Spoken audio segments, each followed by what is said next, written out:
인생을 즐겨라. 제2장. 긍정적인 감정으로 마음을 충만하게 한다.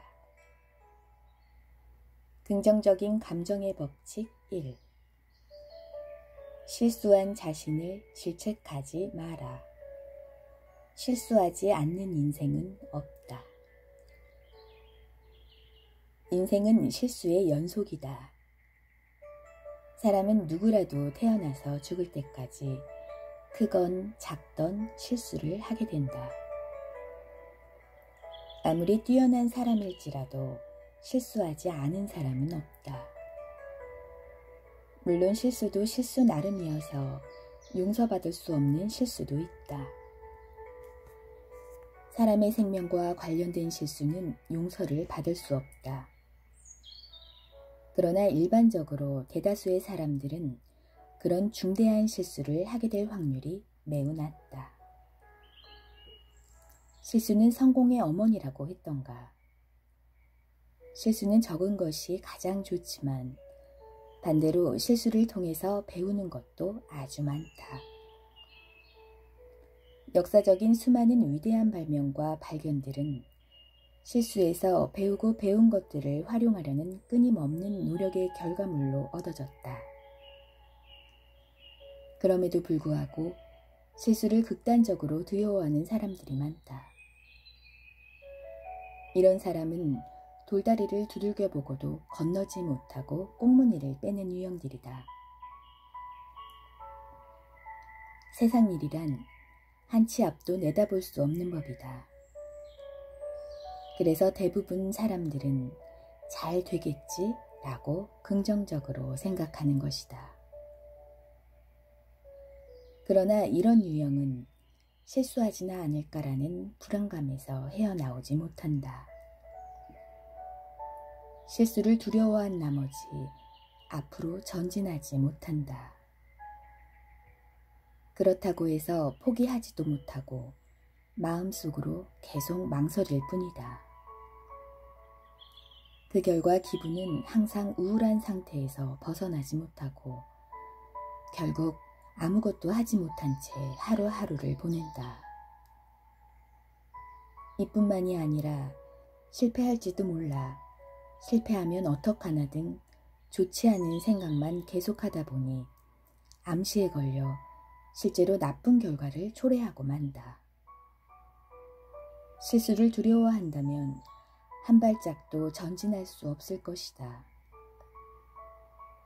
이럴 때 생각을 새롭게 바꿔보는 것은 어떨까?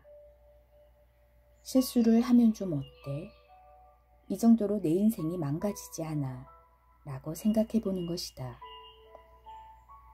마음을 열고 자신에게 되물어보라. 정말로 그렇게 생각하면 아무것도 두렵지 않게 될 것이다. 실제로 일상에서의 작은 실수 때문에 회사에서 해고를 당하거나 큰일이 벌어지는 경우는 거의 없다. 실수를 했을 때에는 솔직하게 실수를 인정한 후에 적절하게 사후 처리를 하면 된다. 이렇게 일단락을 짓는 것이다. 실수를 두려워하지 말고 하고 싶은 일이나 맡은 일이 있다면 적극적으로 도전해보자. 누구에게든 처음에는 괜찮을까? 실수하지 않을까? 라는 불안감이 있다. 하지만 나름대로 열심히 노력하면 반드시 좋은 결과가 따른다. 결과가 좋으면 도전하길 잘했다. 나도 할 수 있다는 자신감이 생길 것이다.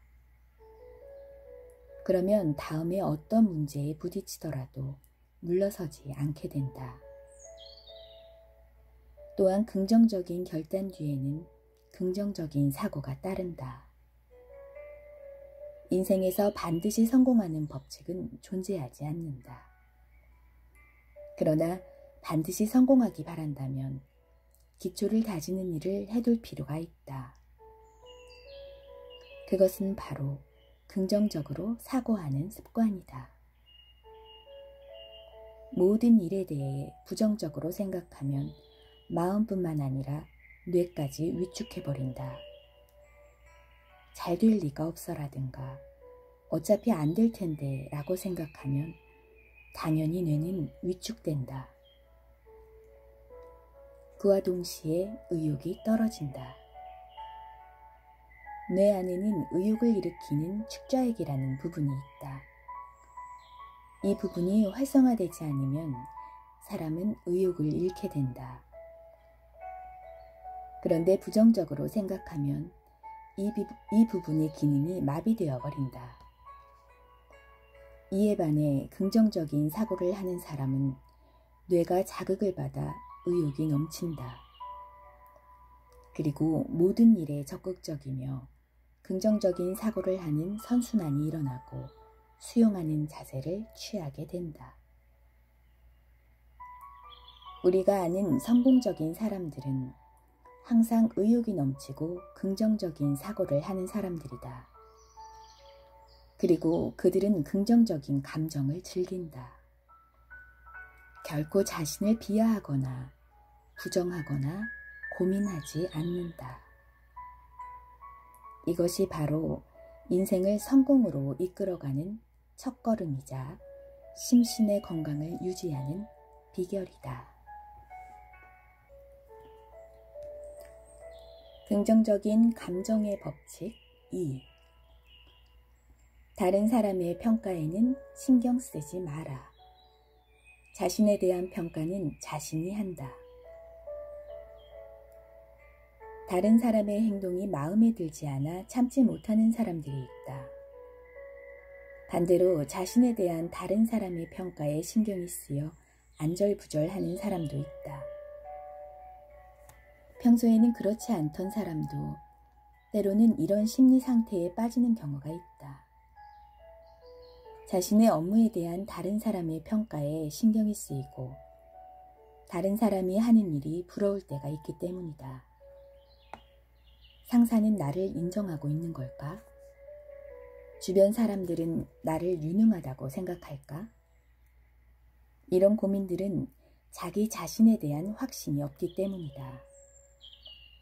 왜 그 업무를 내가 아닌 다른 사람이 맡는 걸까? 다른 사람이 맡고 있는 업무는 내 일보다 재밌어 보인다.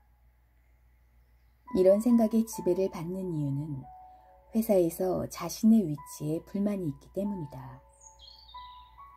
자기 자신에 대한 확신이 없다면 의욕은 더 떨어진다.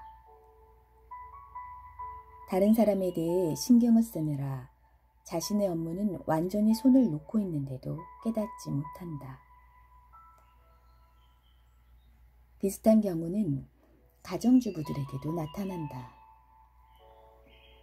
옆집에서 새 차를 샀다거나 누구누구 씨의 아들이 어느 대학에 합격을 했다는 등 옆집의 일이 지나치게 신경을 쓰면서 부러워하는 것이다.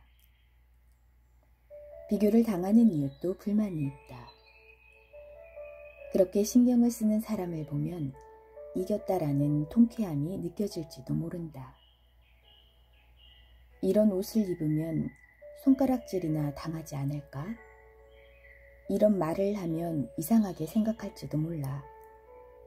이런 생각들은 자신감이 없다는 증거이다. 무엇을 하고 싶다 생각하지 못하고 항상 다른 사람의 평가에만 집중하는 것이다. 당연히 행동에는 스스로 제약을 받게 된다.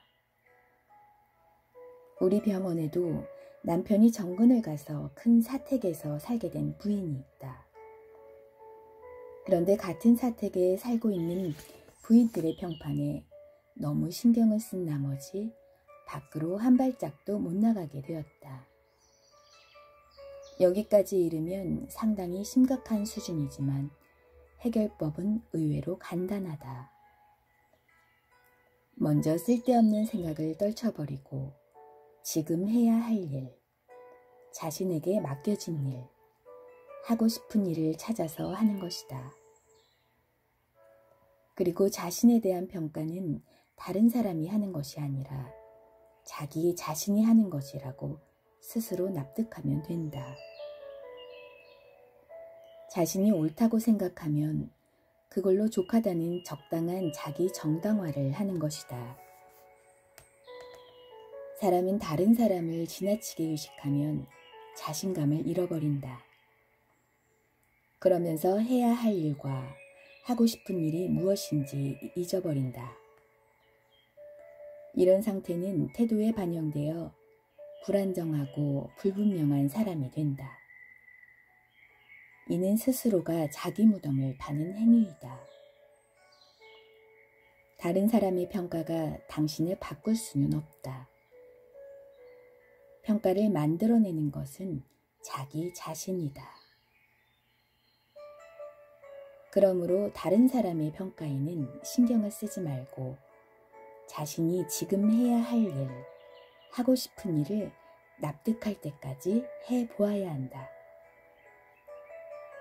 그렇게 하는 사이에 좋아하는 일을 발견할 수 있고 자신감도 얻게 된다.